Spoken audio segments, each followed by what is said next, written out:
Evening, everyone. This evening, I am going to discuss to you about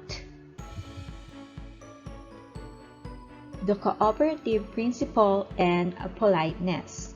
So, in this chapter, we will be talking about Bryce and his concept of conversation as the cooperative interaction of two parties in the development of a common set of purpose. So Grice referred to this as the cooperative principle.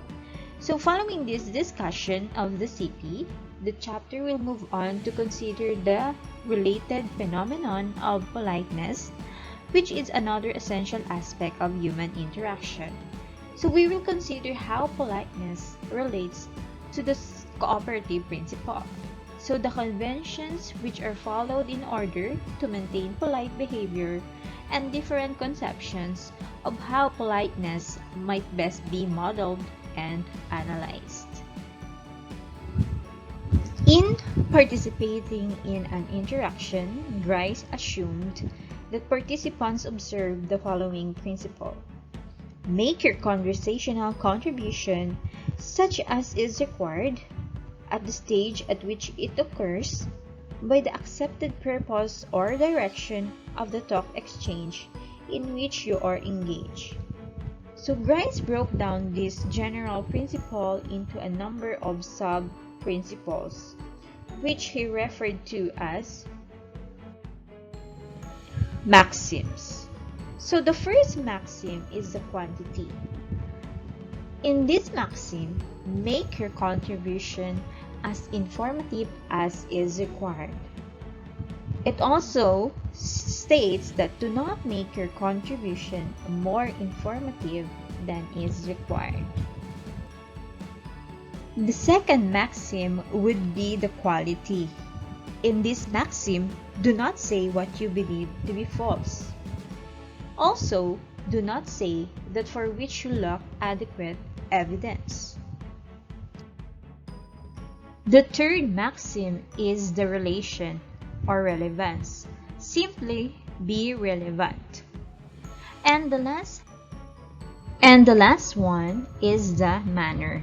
In this maxim, avoid obscurity of expression, meaning those expressions were not clearly expressed. Also, avoid ambiguity or the doubtful or uncertain. Next, be brief. So avoid unnecessary prolixity or those very long answers. And the last one is be orderly. Now, let's take a look at this example of observance of the principle and maxims in this following exchange. So, person A asked the question, what's the capital of Venezuela? And then person B answered, Caracas. So in this interaction, B has clearly told the truth, which is the maxim of quality. B also provided no more and no less information that was required. This is maxim of quantity. B also fulfilled A's request for information, which is a maxim of relation. And lastly, B has done so in a clear and brief manner, which is considered to be maxim of manner.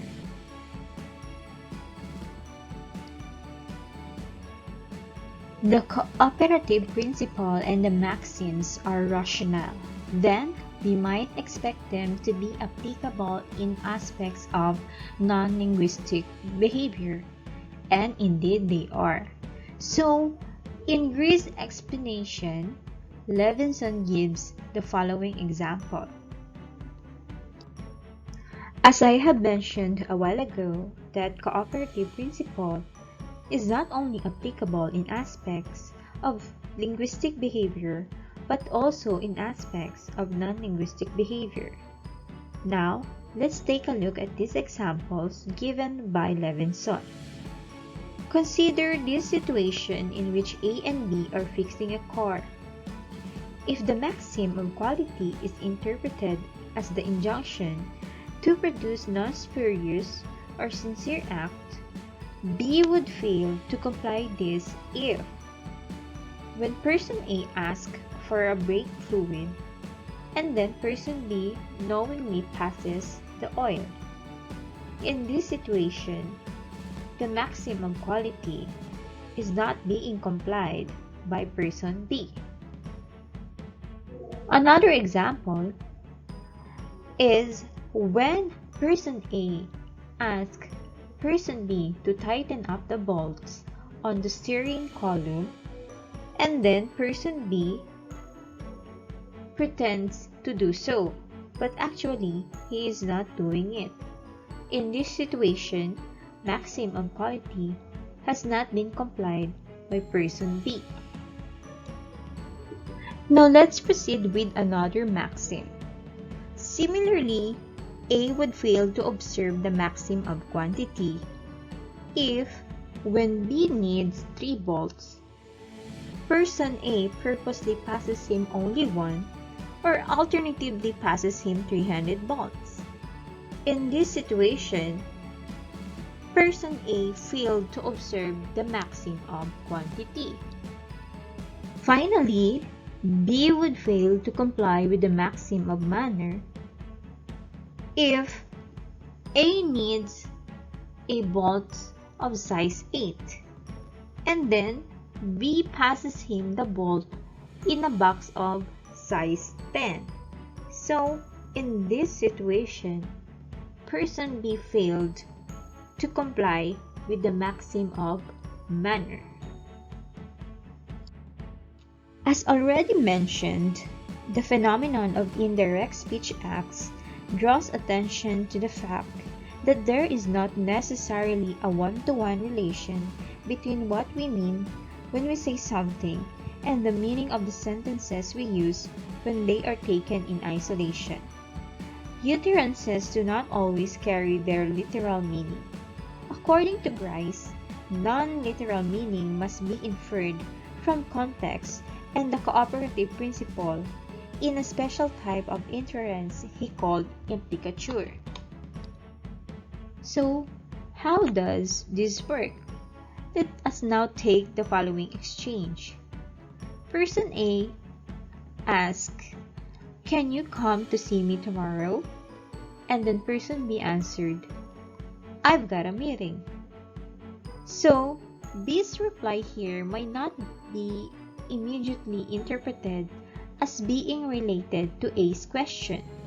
However, since A has asked a question and an answer yes or no is expected to a question, then B's reply here is accepted as a negative answer. Therefore, B has violated the maxim of relevance. The speaker normally give replies that are relevant to questions.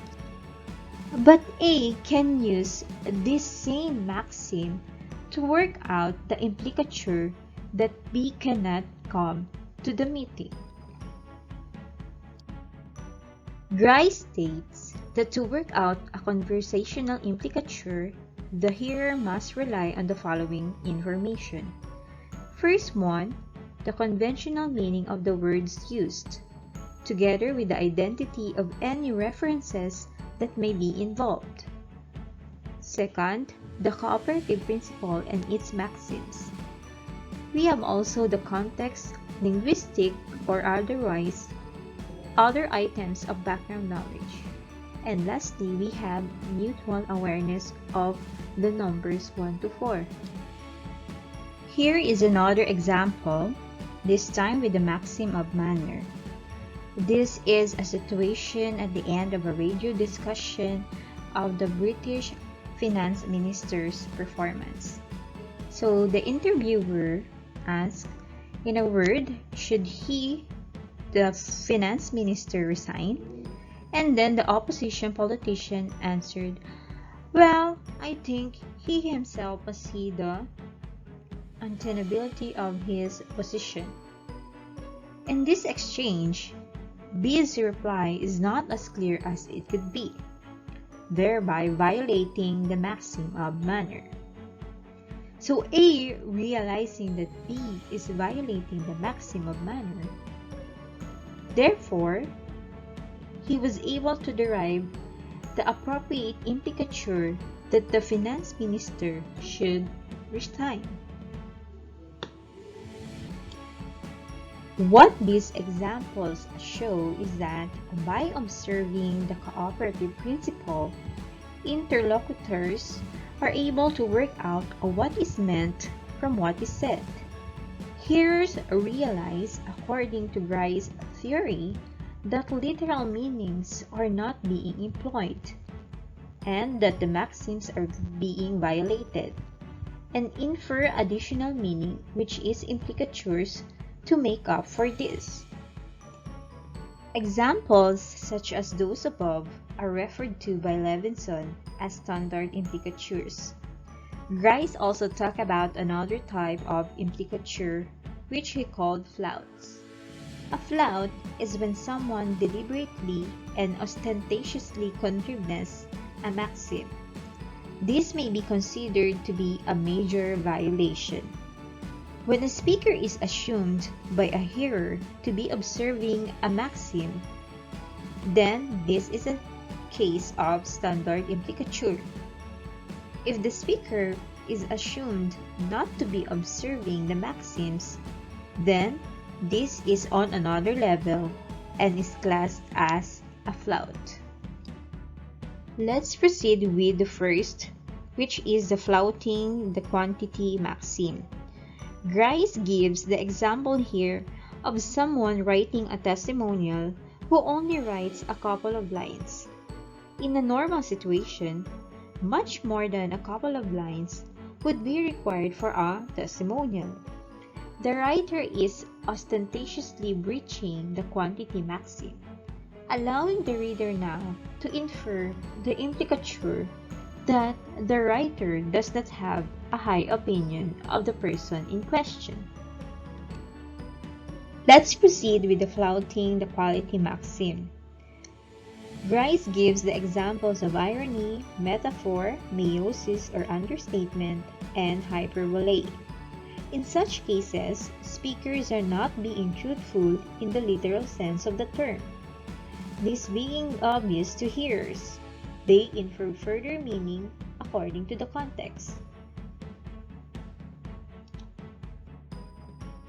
An example of irony might be when someone says a great shot in tennis when they completely miss the ball. Utterances which contain metaphors such as "you're a pain in the neck" or "he's a pillar of strength" clearly flout the maxim of quality. Similarly, understatement such as "I was a little bit lucky after winning a huge prize." And lastly, for hyperbole, "I paid a fortune for something that was a little bit expensive" clearly also flout this first maxim. That is to say, they are not the literal truth. Another example of flouting the maxim of quality is the famous utterance by Princess Diana in an interview about her marriage to Prince Charles. Very much so. Do you think Mrs. Parker Bowles was a factor in the breakdown of your marriage? Well, there were 3 of us in this marriage, so it was a bit crowded.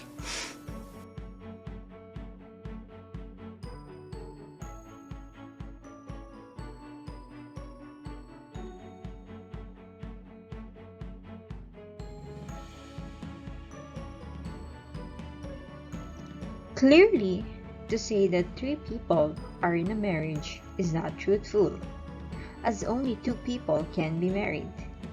It is thus flouting the maxim of quality. Now, the hearer is thereby led to the implicature that, although 3 people were not actually in the marriage, a 3rd person was involved. This is Charles Glover, Camilla Parker Bowles. Now let's proceed with the flouting the maxim of relation. The example Grace gives here is that of a tea party, where A says, Mrs. A is an old bag. An old bag means an ugly or ill-tempered woman. After a moment of silence, there is a complete change of topic, such as, the weather has been quite delightful this summer. In this example, B implicates that A statement should not be discussed by blatantly refusing to provide a relevant response. Another example of flouting the maxim of relation can be found in this exchange. If you noticed, the first two questions were answered by Neddy Segan correctly, but in this question, where Army officer asked for sex, Neddy Segan answered, yes, please. In this exchange, Neddy Segan flouts the maxim of relevance by interpreting the information question sex. That is to say, what is your sex? He thinks of it as an invitation to have sex and not the more relevant interpretation that he is required to say whether he is a male or female. Now let's proceed with the last one, flouting the maxim of manner. An example here would be when a speaker is intentionally ambiguous. So advertisers often exploit the maxim of manner in this way. There is an old slogan that says, go to work on an egg. That is to say, either have an egg before you go to work in the morning or start to eat an egg. This is a good example. Or another one, speakers may wish to be obscure in their speech to avoid third parties understanding what they are saying. Also, sometimes, parents often do this to avoid their children understanding what they are saying. Thus, one parent might say to another, let's go to that place we talked about yesterday, to avoid actually naming the place. Now, let's talk about conflicting maxims. Sometimes, speakers will exploit a maxim and create an implicature because of a clash with another maxim. So, Grice 1989 gives the following example. So, we can see here, person A asks, where does C live? And then, B answered, somewhere in the south of France. B now is flouting the maxim of quantity because he is not fulfilling A's need for adequate information.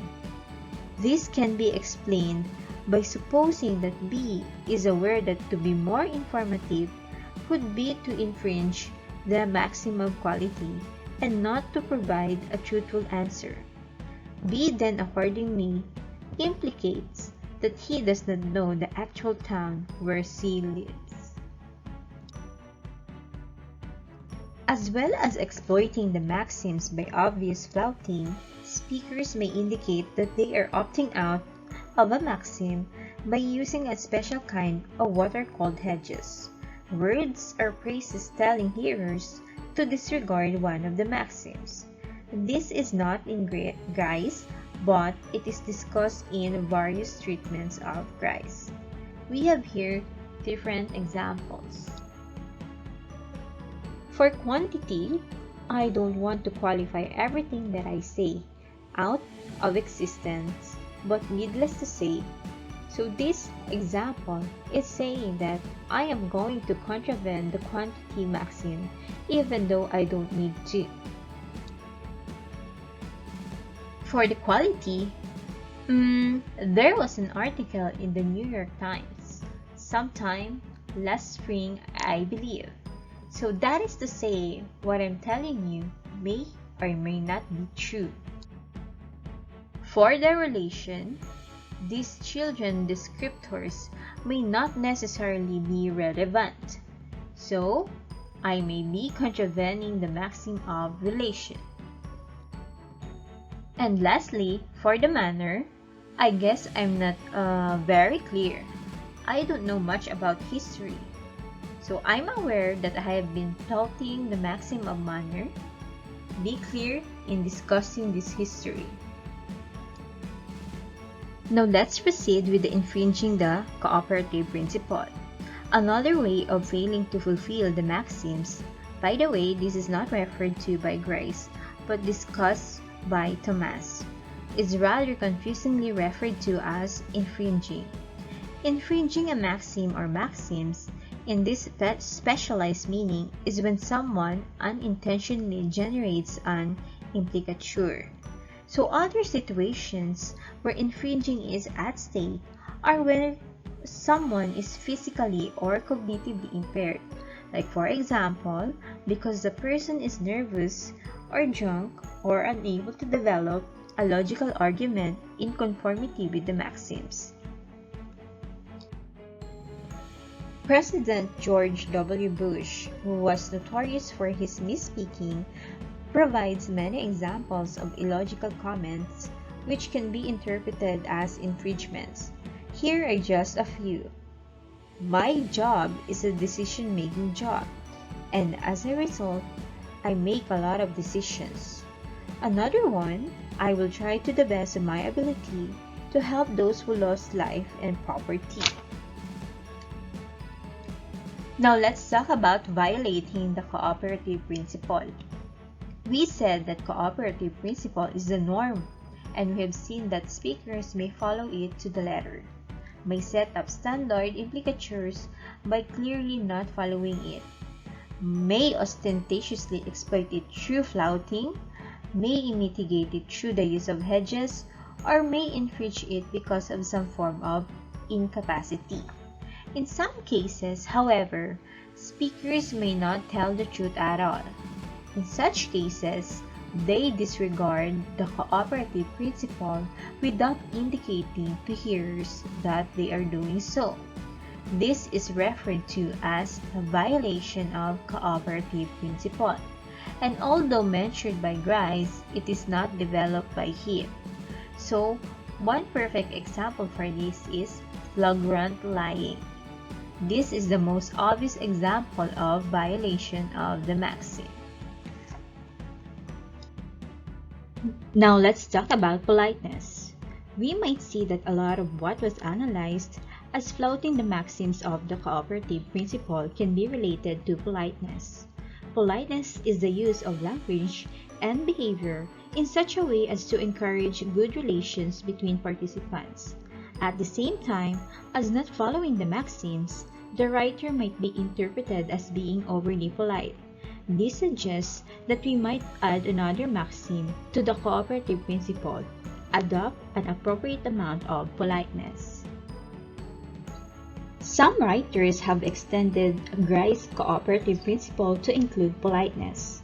Lack of 1973 has politeness as one of her two basic rules of pragmatic competence. As we can see in this figure, pragmatic competence has two roots. The first one is be clear. That is to say, follow Grice's cooperative principle. And the second one is be polite. This rule has three sub-rules. The first one is don't impose, give options, and be friendly. This model, although, could be slightly misleading because lack of states that depending on circumstances, the second rule, which is politeness, can override the first rule. Leach in 1983 has a more complicated model than Lakoff, but it also says a politeness principle alongside Grice's cooperative principle. Leach has 7 sub-maxims coming under his politeness principle. These sub-maxims are tact, generosity, approbation, modesty, agreement, sympathy, and fatigue. Now let's proceed with Brown and Levinson's model of politeness. This is probably the most influential model of politeness. Brown and Levinson start with the concept of face, which they borrow from the sociologist Goffman. Following Goffman, for Brown and Levinson, face is the public self-image that every member wants to claim for himself. This face consists of two desires which interactants attribute to one another in communication. The first one is the desire to be unimpeded, or the negative face, and the second one is the desire to be approved, or positive phase. Phase 1 and the application of rationality together result in a particular types of linguistic behavior, which Brown and Levinson referred to as positive and negative politeness. Positive politeness is to show solidarity and indicate closeness and intimacy, while negative politeness is to show non-encroachment and social distance. In Brown and Levinson's model, positive and negative politeness only come into play in the performance of speech acts which are intrinsically face-threatening or face-threatening acts or FTAs. FTAs are acts which threaten addresses' self-image, which embarrass them or make them feel uncomfortable. Positive politeness strategies would include compliments and expressions of solidarity, while negative politeness strategies would include indirectness, hedging, minimization of imposition, expressions of deference, and apologies. In performing a face-threatening act, speakers have 5 options as shown in this figure. The speaker may perform the FTA off the record, meaning indirectly, or he can also do it on record, which is directly. If the latter, this may be with or without redressive action, that is to say, positive or negative politeness. It is important to note that in Brown and Levinson's model, it is only where redressive action is concerned that positive and negative politeness come into play. Brown and Levinson provide an extremely detailed taxonomy of strategies which speakers use when expressing negative and positive politeness. So here are the list of 15 positive politeness strategies to show solidarity and indicate closeness and intimacy. We have number 1, notice, attend to hearer or hearer's interests, wants, needs, and goods. Number 2, exaggerate. Number 3, intensify interest to hearer. Number 4, use in-group identity markers. And number 5, seek agreement. We have also here avoid disagreement, presuppose, raise, assert common ground.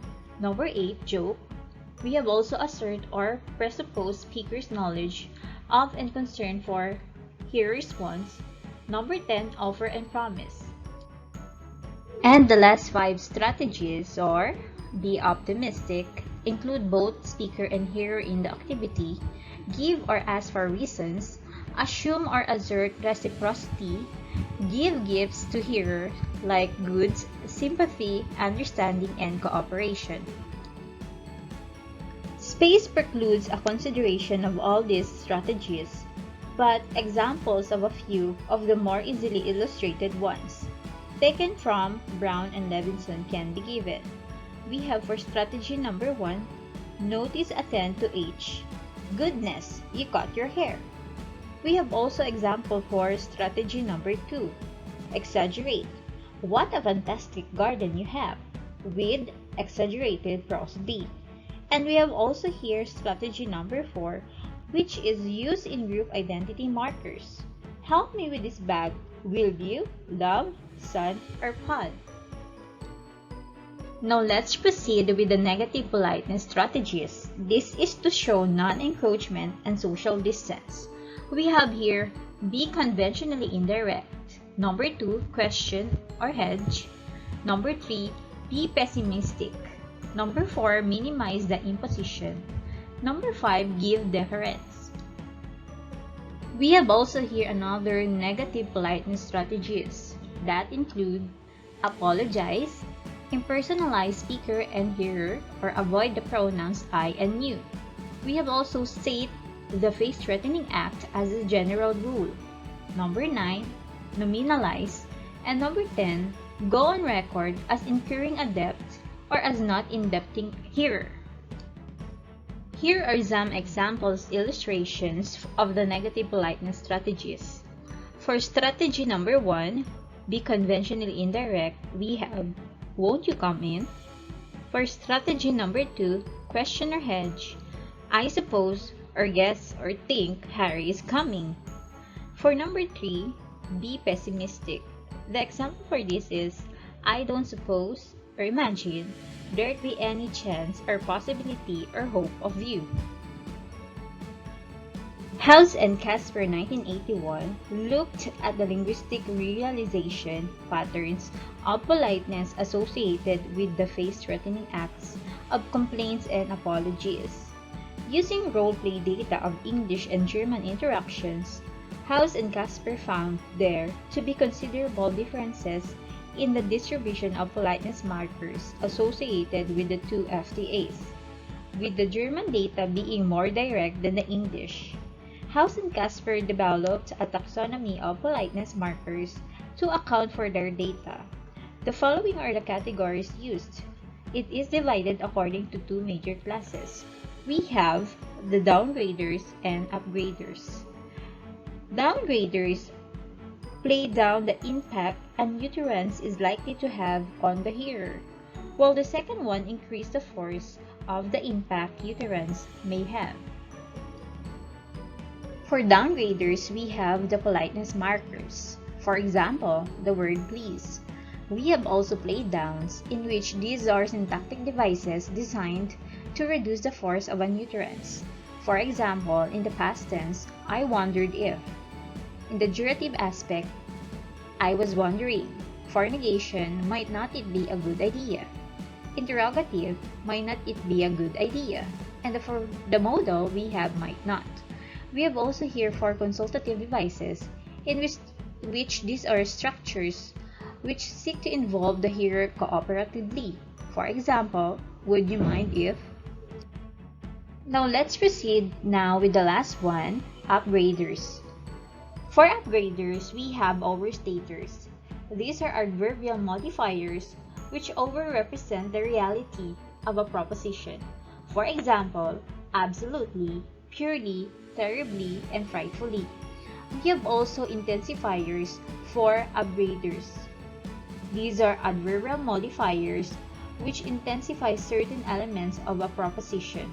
For example, we have very, so, such, quite, and really. And the last one, we have committers.